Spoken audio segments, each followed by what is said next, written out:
Porsche so'zini eshitishingiz bilan ko'z oldingizga nima keladi? Albatta, afsonaviy Porsche 911. Mashinaning orqa qismidan kelayotgan g'irrillagan vahshiy ovoz, yuqori tezlik va haqiqiy sportkar silueti.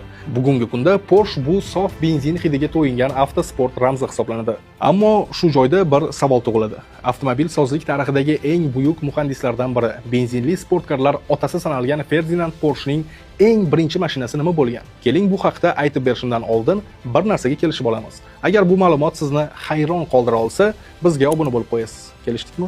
Gap shundaki, uning birinchi ijodi umuman benzinli bo'lmagan. 1898-yilda motorlar haddan tashqari shovqinli va tutunli bo'lgan bir davrda yosh Ferdinand tarixdagi ilk muvaffaqiyatli elektromobillardan biri Lohner Porsche'ni yaratadi.